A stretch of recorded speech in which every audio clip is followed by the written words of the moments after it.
Welcome everyone who is joining us on YouTube, whether it's live or a little bit later on.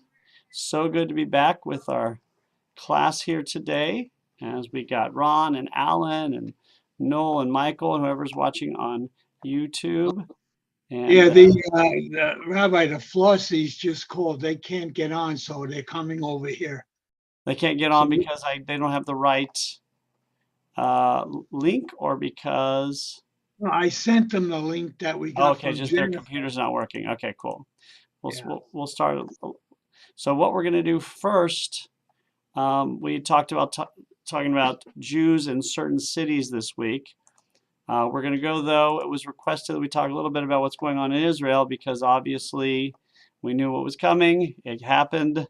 And so we'll talk just a little bit about that. So for those of you who do not know, the government in Israel will be collapsing today or may have already happened. As it sounds terrible, but it's the third time in 5 years it's happened. The current government was one that nobody could have perceived as making a connection in the first place. So no one thought it would last very long, and it didn't. Lasted almost a year, maybe a year, but it didn't last very long. And so now they will go back into the process. I think they're going to be voting in November or December. So Naftali Bennett, who was prime minister, will be stepping down, as is the agreement that if the government falls, he would step down. And Yair Lapid, who is head of one of the centrist parties, Yesh Atid, will be taking over for the next couple months. There's agreement there will be no new legislation that changes anything in the country. But where does it leave Israel? In the same place it's been for 5 years. So it's really not an How many? earth-shattering event, as we knew this was good. I mean, there was 8 different parties ranging from right, left, center, and Arab, all in. So the mere fact that they were able to garble a government with the 8 parties and keep it going for a year is a small miracle, quite frankly. They couldn't quite keep it going for various reasons. Obviously, the parties that were not in power were doing everything they could to break it up because they knew it was very flimsy. It came down, I believe, to a vote on status in the West Bank. There's a status difference between Arabs and Jews, and the Arab parties would not agree to sign it, and the other parties would not agree to not sign it. And so that was one of the reasons, but it could have been anything else that would have happened. So, where does that leave Israel? It leaves Israel not vulnerable militarily. It still remains a financial center. You know, the startup companies are still going, the railroad and the trains will still go. It has nothing to do with any of that. It will be now just who is going to be running the government, which in Israel is not as important apparently as in other places. Because in America, if the government falls, it's a big issue. But in Israel, it falls every few months, so not so much. So, what's going now is, of course, Netanyahu, Benjamin Netanyahu, will be one of the front runners with Yair Lapid from Yesh Atid to become prime minister again, because obviously he heads Likud, and Likud is the largest party. Obviously, he is a very controversial figure. I think many people believe that if he stepped down and wouldn't run, that his party would win pretty easily. But because he's controversial, he is also not only under criminal investigation, he is, actually in court. And so there is nothing says he can't run for government for prime minister while he is being on trial. But if he does win, obviously his first goal is going to be to make sure the trial goes away. That's kind of what, so He is doing everything, obviously. He has more to gain or lose from being prime minister, so he is going to do everything he can because that's really what he needs to ensure that he doesn't go to jail. So it's a very interesting dynamic.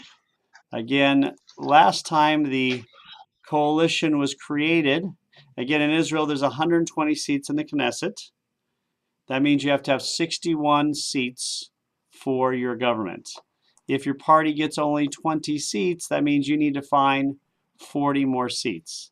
Bennett's party, Yamina, you guys guess he is the Prime Minister of Israel, Naftali Bennett from Yamina.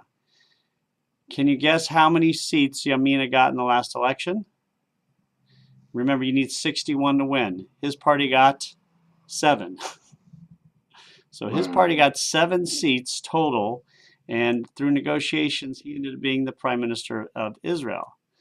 And so, which is not unheard of because of all the negotiations, but the Likud party got 60 seats, and the right-wing bloc got somewhere around 53 total. So they were pretty far away. They needed 8 seats.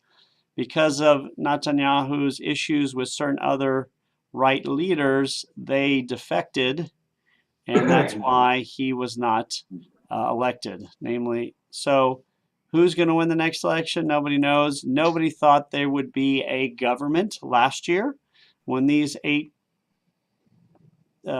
parties came together. And remember, no Arab party had ever been part of a government. When the right agreed to be in a party with the Arabs, which the left would never have been, had never been in a party with the Arabs either, that was just like earth-shattering. And again, it was mostly a let's stop Netanyahu party election. Now, is it possible?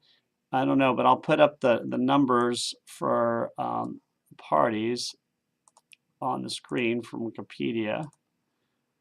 Is this Wikipedia? Yeah, I got it from Wikipedia. Very simple. So you can see right here, Netanyahu's party, Likud, got 30 seats, which is a good amount. But his right-wing bloc, if you look under here, only got, right here, you can see only got 52 seats, not 53. So he needed 9 more seats. The left bloc, got 51 seats. So really, there's only a few seats that are up for grab. So whoever gets those will win. So if Netanyahu can make a compromise with the right-wing bloc that doesn't like him, then he will be able to become prime minister. If he cannot, then he probably will not be because of who he is. He can't step down and take another position or let somebody else be in charge because obviously there's stuff going on. So it makes them a little bit more difficult for him. And so we'll see what happens. So it's going to be, again, exciting and fun and weird. And there's going to be so much maneuvering behind the scenes because last year, nobody thought anything was going to happen. And all of a sudden, out of nowhere, you have 8 parties and they're making a government. So it's pretty funny. And we'll see how it goes now. A lot of it, again, will be the center point, obviously, is going to be the issues between the Palestinians and the West Bank and Gaza, which is not a big issue outside of Israel because everybody only cares about Iran. Iran is not a big issue in Israel because everybody agrees they're bad and we need to stop them. So that is not even, Netanyahu was very hard on Iran, but almost the entire country is very anti-Iran because they know Iran is a very serious threat. And so Israel, of course, has been bombing Iranian targets in Syria. And that is not going to stop because they know it's essential. What is up for play is the relationship between Israel and America. As many people know, Netanyahu did not have a good relationship with Barack Obama. His relationship with our president right now, Biden, is not that strong, but it could easily be strengthened. So we'll see. President Biden, I don't know if this is coincidental or if there was something behind the scenes, is going to Israel pretty soon. And We will see if he helps promote, uh, you know, Yair Lapid, Yair Lapid to become prime minister. We don't know. He has a pretty good relationship with Yair Lapid, so we'll see what happens. Any questions or thoughts? Because it's going to be a wild ride in Israel yet again. What But are the it'll be, contention points between the U.S. and Israel, or Israel and the U.S.? well, there are contention points, obviously. That has to do with the Palestinians, with Ukraine, with Russia. But probably the contention is more personal than anything else at this point. I think Netanyahu's move a few years ago to really come to the United States, speak out against Barack Obama's uh, Iranian deal, which I personally thought was a horrible deal, and a lot of people thought it was a horrible deal. But he came to America, spoke at Congress without asking permission, which is not actually, we didn't realize needed, but he didn't ask. And that just cemented. Plus, his relationship with Trump was fairly strong, although I don't think it's as strong now because I don't think President Trump was very happy that Netanyahu, congratulated Biden. So though that I think that is the biggest issue is this personality. Also, I think there's a sense that Netanyahu is a little bit more right wing. He wants to take away certain aspects of the laws of the country to kind of negotiate a way out of this trial, and so that is also an issue at play, seen as a kind of a right wing trying to circumvent the system a little bit, as some people view Trump as doing. So that's another serious issue. But again, it has a lot to do with it's the Palestinians. I mean, that's the main issue.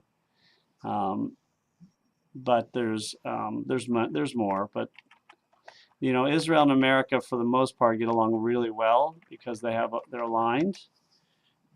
There's issues about also, is America going to become more active in the Middle East?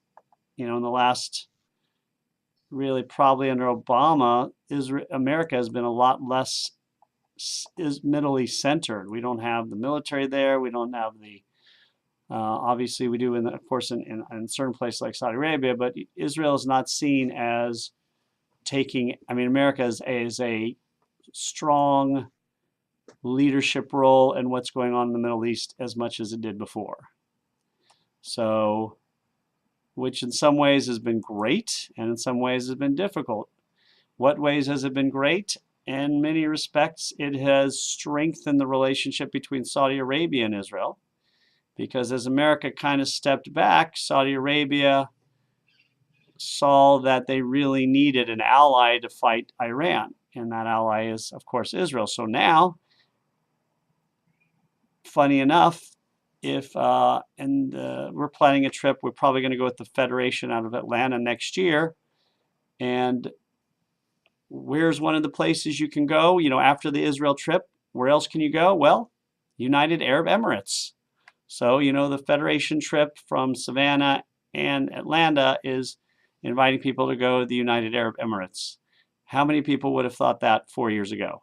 I can tell you the number, 0, unless you were like really, had security clearance. You could, how many Israelis are in Dubai right now doing business? A lot. There's a possibility for peace with Saudi Arabia, although that might be more centered on something going on with the West Bank, but who knows? So those are some of the issues, but there are others I'm probably not as aware of. There's probably going to be lots of stuff behind the scenes. But if you go online, we'll see a lot of what's going to happen with Biden's visit. Like, who is he going to visit? What is he going to say? What is he going to do? Is he going to promote? Is he going to do kind of what Netanyahu did in America by overtly promoting Trump during both presidential elections? Is he going to do the same, kind of a tit for tat? I don't know. So we'll see what happens. That's kind of politics. Alan, you may know of some other ones as well. Or does anybody else know of anything else as well? And I'll probably learn more as I go and ask, I can ask information from APAC of what's going on, but I have not talked to them about this yet. So we'll see what's going on. But I have an APAC guy who kind of helps me out. So again, we'll see what happens. It's going to be what's going on with the Palestinians and obviously what's going on with Saudi Arabia. That'll be the other issue. What is the relationship? Remember, Israel and Saudi Arabia's relationship is increasing even as Saudi Arabia's reputation decreases. People know about the assassination. They know about other things they know about what it's doing with the golf world, which is a big deal in the golf world. I don't know if you know, they've started their own tour competing with I guess it's called the PGA, maybe. So as bad as Saudi Arabia may be, Israel looks at it as by far the best of the Arab world. I mean, they have a country that's not actively trying to kill Israel. They have a king that is trying to fight Iran. So, you take what you can get. So any thoughts or questions? But the election, Ron. Yes. Good Hey, morning. Harriet. Um, Rabbi, this business about the murder of the journalist, Right. how are we going to get around that? That is really a tough cookie. It is, and again, it's one of those things that Israel does not have a lot of allies. So Israel having allies with Saudi Arabia, being allied with Saudi Arabia is a huge deal for Israel because they don't have allies in Europe. The only ally they really have is America. And so that's what you have to overlook as a government. Whether you think it's right or wrong, I don't know. I think obviously assassination is wrong, but this is the way the world works. Israel has openly assassinated many people. Of course, it's mostly criminals, not journalists.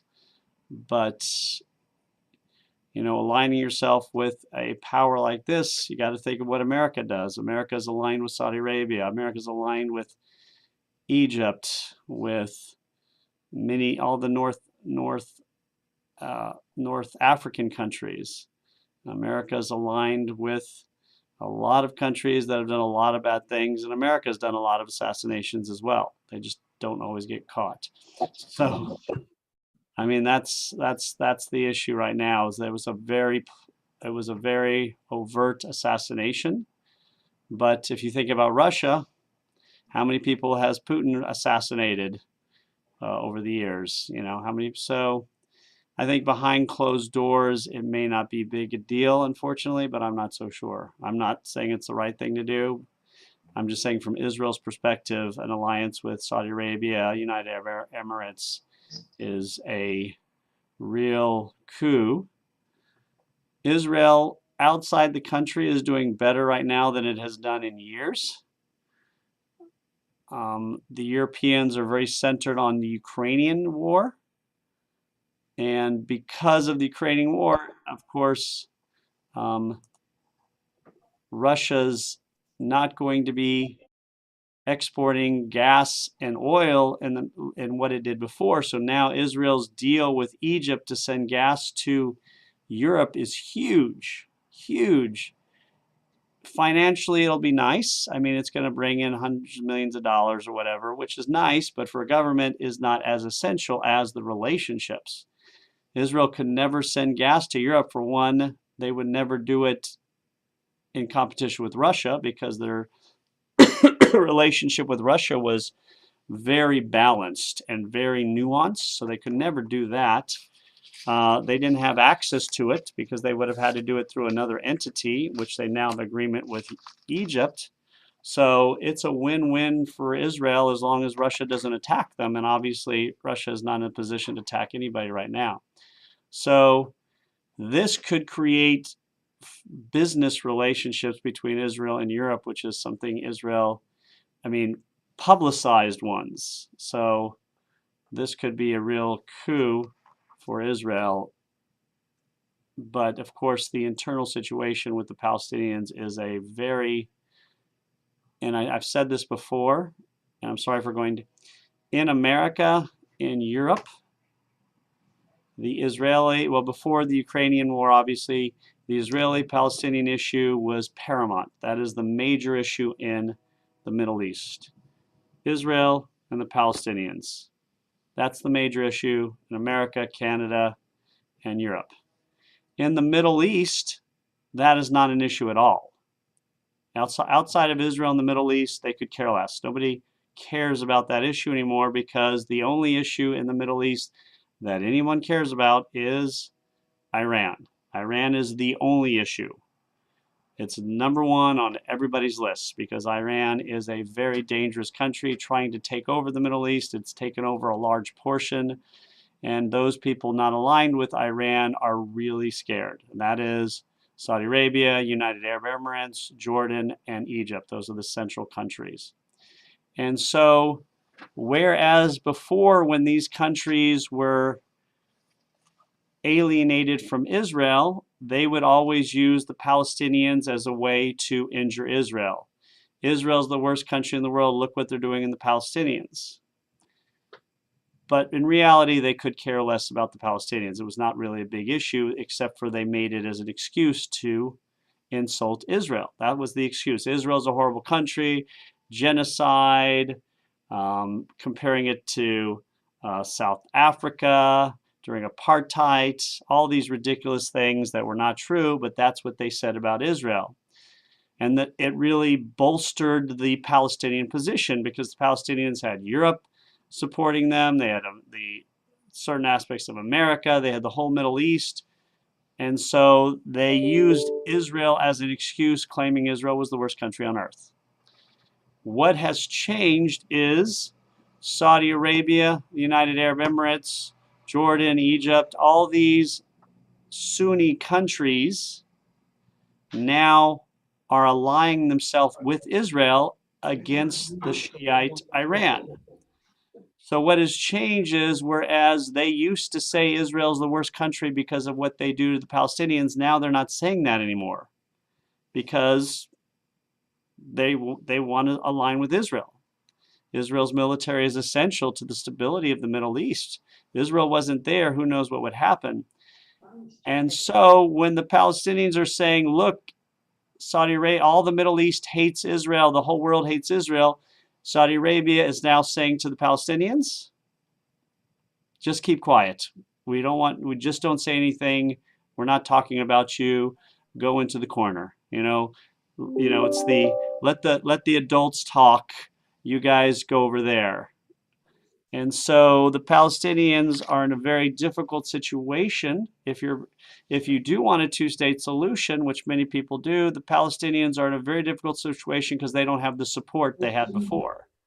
They have the support from Europe and America, the American, certain aspects of America, but that's not really creating any policy or doing anything. So that puts Israel in a very significant situation because now Israel knows the Palestinians don't have a leg to stand on, so they can ignore the issue completely without any, the only people who are clamoring for peace now are people in Europe and the people in America generally who hate Israel. So Israel has nobody pressuring them to make peace because there's nobody supporting the Palestinians in that way anymore. So which is bad and good. It's good because if Israel wanted to create peace, they probably are in a really good position to do so. It's bad because the Israelis who don't want to deal with it or don't want a two-state solution just say, why are we even bothering now? And they're getting even stronger to stop it. So the two-state solution has very little chance of going through because there's just not enough of a left anymore to do it. So that is almost impossible unless something changes. We can't imagine, but you never know what's going to happen. So The right is becoming so anti two-state solution that they won't even discuss it. And so it probably won't happen for a while. It all stems from what's happening. And there's a lot of good reason they don't want a two-state solution or don't want to negotiate, because the West Bank leadership has not shown any reason to, that they would be legitimate partners. They chastise Israel at every chance. Every time Israel's made an offer, they've thrown it in their face. They've started violence. So Israel has no incentive, unfortunately, for many reasons. Any thoughts or questions? And remember, I am not, when Israel comes, I'm not a hardline lefty. I'm probably a little bit more on the right in terms of it. But that's just kind of what's going on right now. Any questions or thoughts? And then we'll go on to what we were going to discuss. Michael? What are the? I was just going to say. I'm sorry. Go ahead. Go ahead, Alan. We'll go Alan, then Michael, then. For what are the primary issues between the two states? Is it an argument over the what pieces of land and resources would be separated and controlled? Is that it? No, we're not even. I mean, we're nowhere near that part. I mean, right now, the issue is the right in Israel says no, we're not doing it. Period. There's no negotiation at all. So there is no negotiation at all. On the left, if the left took over, and Yair Lapid takes over, and somehow gets 62 in left-wing parties, then the negotiations will probably commence, and they'll discuss what is the area and all those things. But right now, a majority of Israelis are not really open to it. So it's really just right now at this point, we don't want to negotiate at all. But is the issue for argument have more to do with the pieces of land and resources at stake, or is there something else that's not as objective? Yeah, it has nothing to do with resources at all. It has to do with religious belief that land is part of Israel, and the right wing of the Israeli government concludes the religious parties who kind of make that determination, because the right wing needs the religious parties to have any chance of winning. And so with the religious parties in tow, they're basically saying it's all Israel, period. And a lot of it stems from the 1990s, when Israel was very open and very generous in offering an incredible deal. And the Palestinians, instead of negotiating, refused and kind of went to violence. Plus the fact when, who was the prime minister who was assassinated? Rabin. When Rabin was assassinated and Perez lost that election to Netanyahu, that also had a lot to do with it. But most of it had to do with Yasser Arafat and the Palestinians.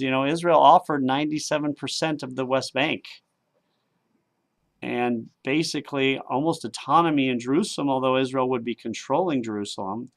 And instead of going to the negotiation table, they just spat back, said, no, we want it all, and we're going to go to violence if you don't give it to us. And basically the reason is Arafat never wanted peace, because he knew peace would mean the end of him.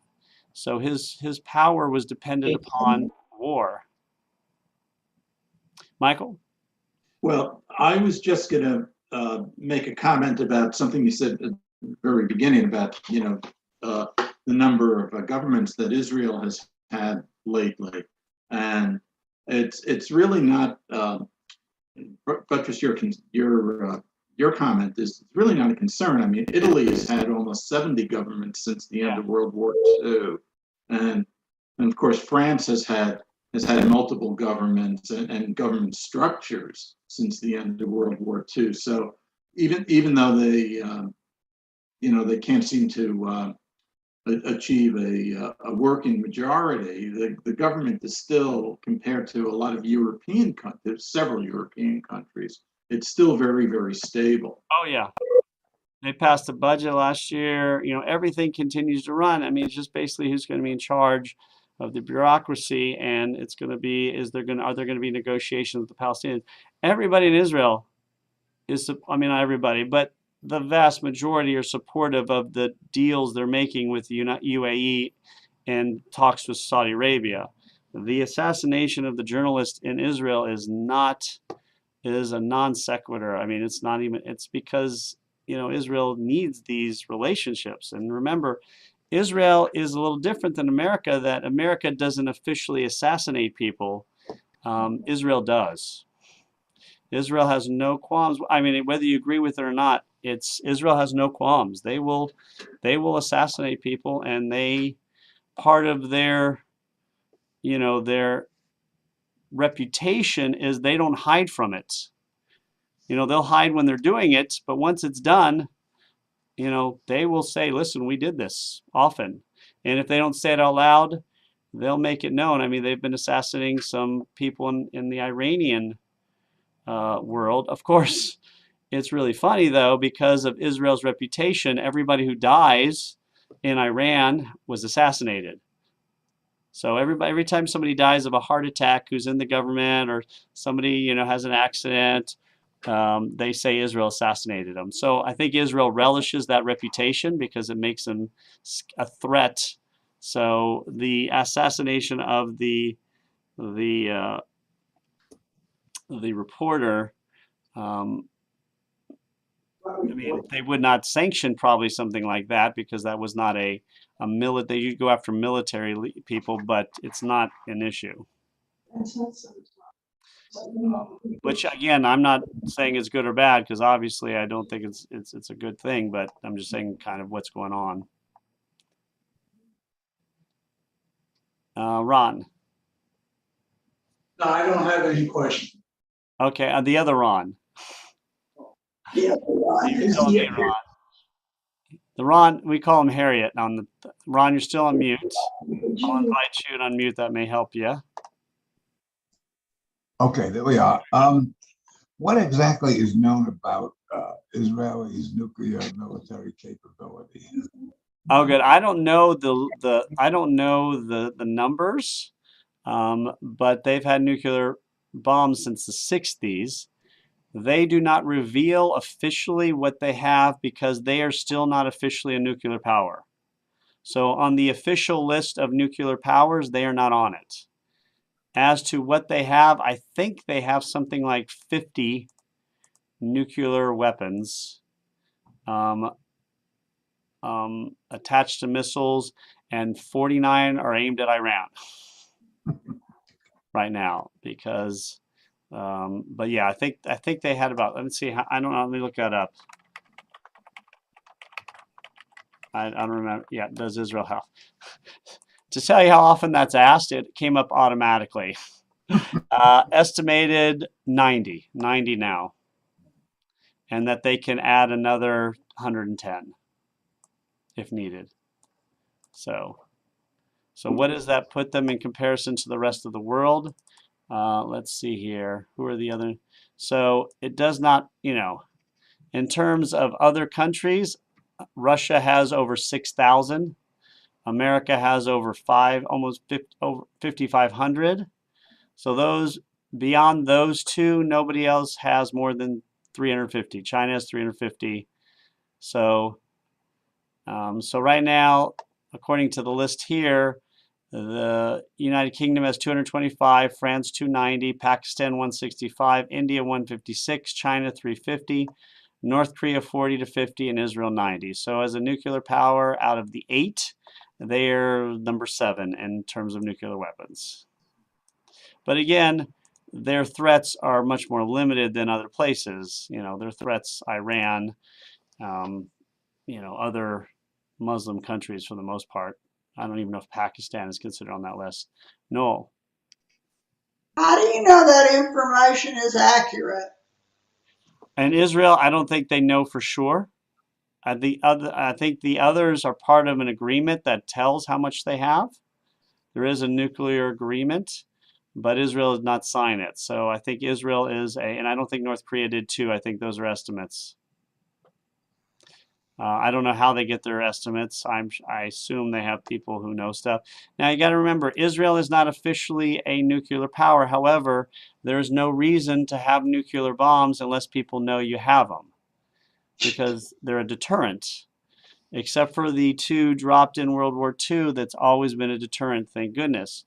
So Israel had to make sure people unofficially knew they had it. So obviously through leaks, and they have made the world know that, let the world know that they have it.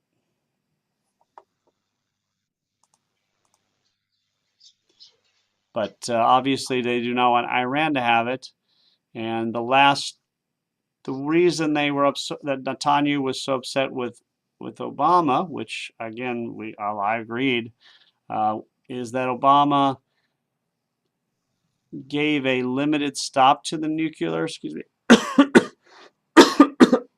to their nuclear program while releasing a lot of funds that gave Iran an incredible amount of money, which they used for terrorism and to start taking over the Middle East. So that is why President Trump put a stop to it, which, whether you agree with the president or not, I agreed with that. And so that's where we are today. So others would say that it kept Iran for having the nuclear weapons, and so it was a good agreement. So, but again, I'm not insulting presidents. I'm just saying I didn't agree with it. So, but again, nobody asked me. So, but again, it's always Iran. Iran is the only issue in the Middle East right now. So that's what is the driving force for everything. Not internally in Israel politics right now. The driving force is who wants to be in charge and what they're going to do with the Palestinians and the trial for Netanyahu. Those are the issues there. But again, when you make a government, everybody wants their own thing. So if the right takes over, the Orthodox party's power will increase again. So part of the reason of this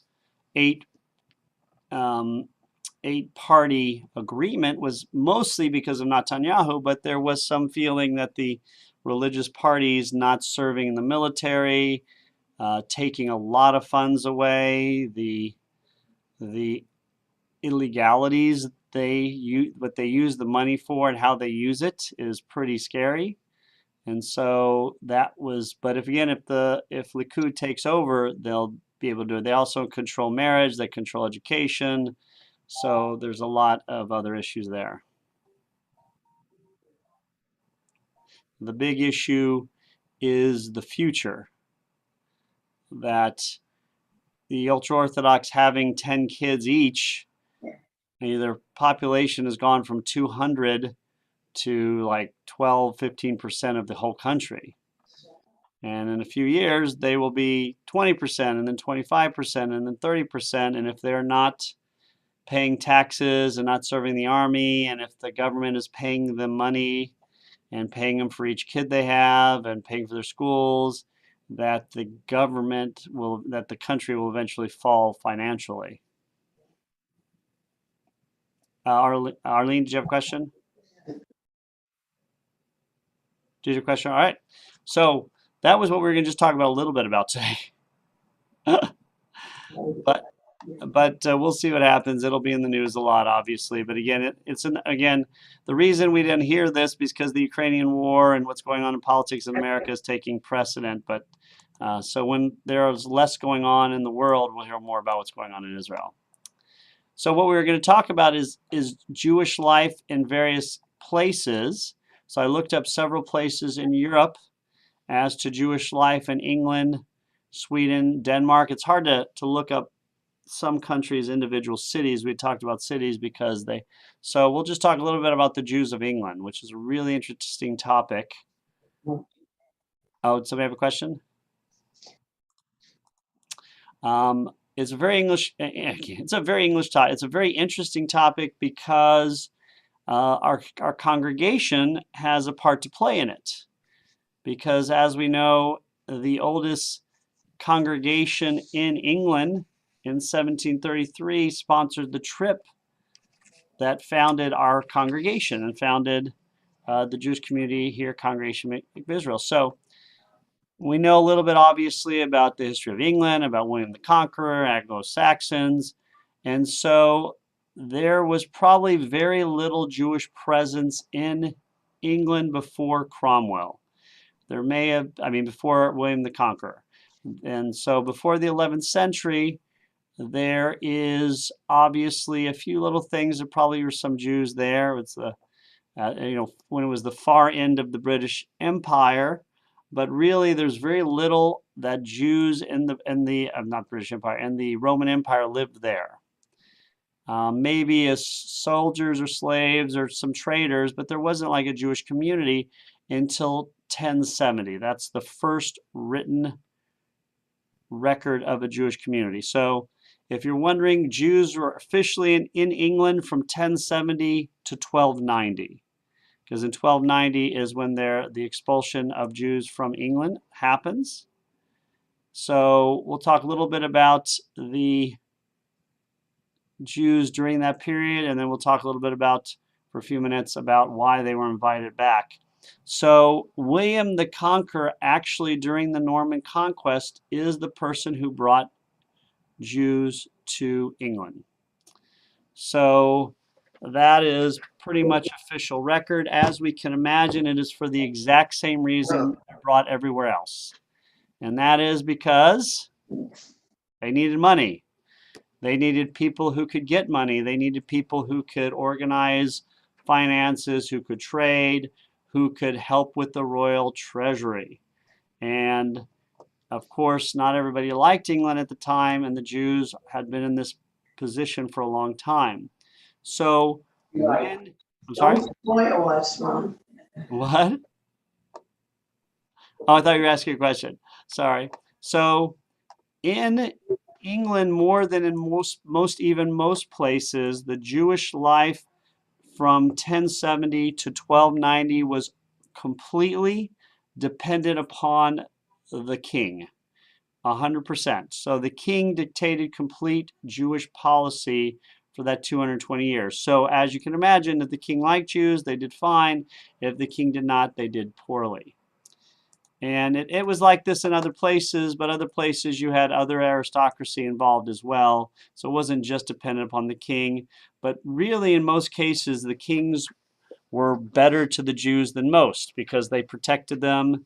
And one of it was because they were very useful. The other is because kings don't like people killing Jews because that means there's a radicalization of the country. That means people are going around the countryside killing without the authority to kill, and it creates instability. So generally speaking, kings did not like people killing Jews unless they were doing it themselves. So the Jews were at times very, very well liked in England. So again, at different times, they had different status. They were considered royal serfs, so property of the king directly. So under that demarcation, they had free reign to go anywhere they wanted in the country. That is an exception. In a lot of places, Jews were relegated to living in a few places. Not in England. They were protected physically by the king. They were allowed to hold land. They could own land in the name of the king. Of course, officially it was in the king's name. Really incredibly, you've all heard of the Tower of London. They had access to the Tower of London. So when things might be going bad and people were trying to kill them, they could go there and stay for months if needed for protection. And that happened many times. There were even Jews who were allowed to be guards at the Tower of London. So that was, at times a very good place for Jews. They had a chief rabbi of London at times. They didn't have to pay tolls. They were sworn under law on the Jewish Bible or the Torah as opposed to the Christian Bible, which may have been the first time this actually happened. Yeah, obviously could buy and sell and do things. On the other hand, they had really high taxes and they had to pay a lot for these privileges. And at some points, they were one of the largest tax-paying population. They could be taxed anytime the king wanted. There was no need for permission from anybody else. If you're taxing everybody or the royalty, you had to get permission. The parliament was always involved, but if you needed extra money, you could just tax the Jews at will for the country. So, but it was basically a great time from the early 12th century, late 11th century. And remember, it was a good time, even though what's going on very soon after this, early 12th century is the first blood libel in England. And of course, at the end of the 11th century, it's the Crusades, which is one of the terrible times for Jews in Europe, but not in England. So all that violence against Jews during the Crusades did not really happen in England during the First Crusade.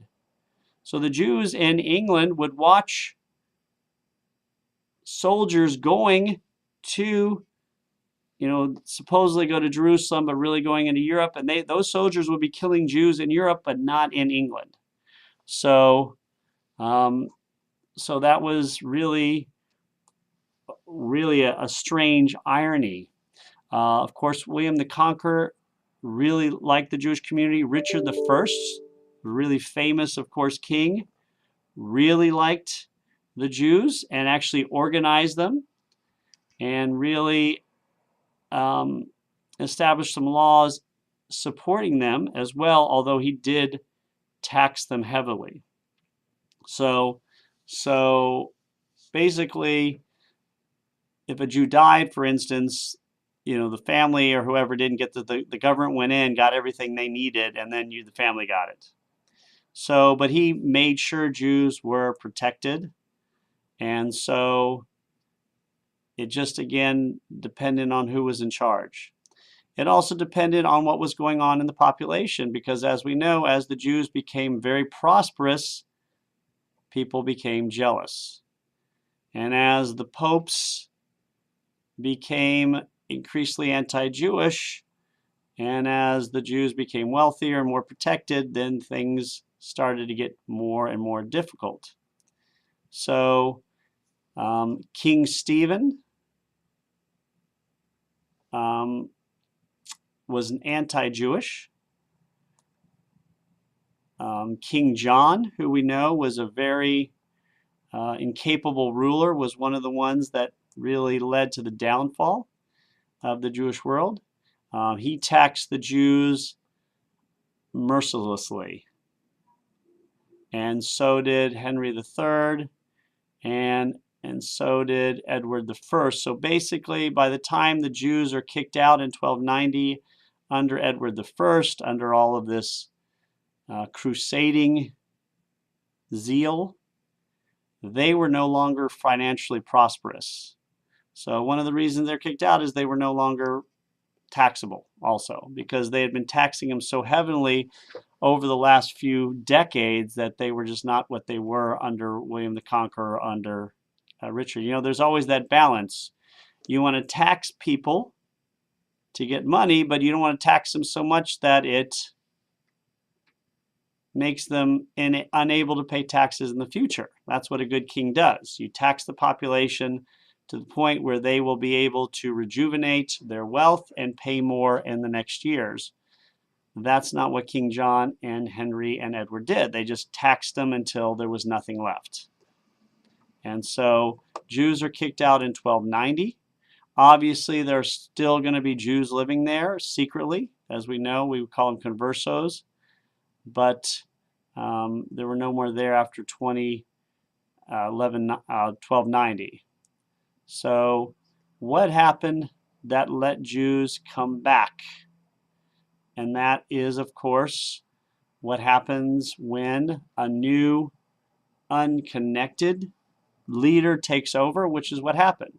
Oliver Cromwell becomes the leader of Britain in the mid-17th century. And he is not an anti-Semite. He's leaning towards being supportive. And so Jews start moving in to England before they're really given permission. Now it starts off with conversal merchants, people who are pretending to be not Jewish, but are probably a lot of people know they are. And so in the 1650s, after Jews had already started to move in unofficially, a leader of the Dutch Jewish community came to Oliver Cromwell and said, "Can we come back officially?" And he said yes. And he said it before it was official. A few years later, it is official, and Jews are allowed back in 1655, 56, somewhere around there, which is when eventually the Jewish country, the Jewish synagogue Bevis Mark, which is going to be open in 1701, is going to then sponsor the first Jews to come to Savannah in 1733. So that is how we're related. So in the 1650s, Jews are invited back. There are limitations, obviously, and of course there are going to be some very difficult because you have people who are very supportive and people who are very much against. Who was against the Jews coming back? Well, it was the conservatives. It was the Church of England, I believe. Who was very supportive of the Jews coming in? That was the Quakers. And some of the Church of Scotland were also very supportive. So it's not like everybody hated Jews. There were those who were very supportive of Jews coming back and those who were very against it. So, but obviously they were allowed back in, and Jews have been in England since 1650s officially. Now, any questions, by the way, because we'll be finishing in a second. We can finish next time, because our time is up. So we'll finish next time with this. And again, if you have any thoughts of what you want to study, we'll continue with Jews of England and various cities next time. So that'll be on July 13th. I'm going to take off next week. That'll be the last one I take off. So unless something else happens. So we will not have class on July 6th. In case you did not know, and it didn't get a lot of publicity, there's an American holiday 2 days before. So I may be taking off that day. Although I am working that day now. I realize I may be taking off that part of the week. So we talked a little bit about Israel, a little bit about England. Any questions before we conclude? And then next week we'll stay completely on England. We'll talk about Denmark, Amsterdam, and then one other city, I think Sweden. Talk about Sweden. Because really, funny enough, we haven't talked about the Jews of Europe. We've talked about Jews in various places. We did talk about Jews in Ukraine. We kind of look at more outward places like China or Kenya. It's awesome to see you guys, by the way. Sorry I missed last week, but it's so much fun. And if anybody has any other ideas for study sessions, we're probably going to start another one or two in August, or anybody to teach them. Obviously, we're going to start an Intro to Judaism class in August, but if anybody else has anything else, just let me know. All right, so in 2 weeks, we'll continue with the history of Jews in England, Jews in Denmark, Jews in Sweden and Amsterdam, and maybe touch on France. And then the week after, we have a bunch. If you have any of the things, the week after, we're going to do great places for Jewish people to travel. Then we're going to do Jewish Broadway, and I'll send out the list of what we have. And then, oh, we only have one more, and then we have Jewish alcohol, Jews and alcohol. That's big. I'm gonna invite Bubba to come to that one. Bubba. If we want to do one in person, that's probably the one to do because it's, a lot easier to drink alcohol in person than, online. All All right, right. Rabbi, thank you very much. It was Thank you. very enlightening. Thank stay you. safe, everybody. Thank It's such you. a pleasure to see you guys. And again, when people are ready to meet in person in Sun City once a month, just let me know. Love to start again. Okay. Oh, hey, Jeff. I didn't even see you there. Hey, Jeff. There he is. He's talking to you, He's Jeff. talking to you. Jeff's sticking his face in on the side. Bye now.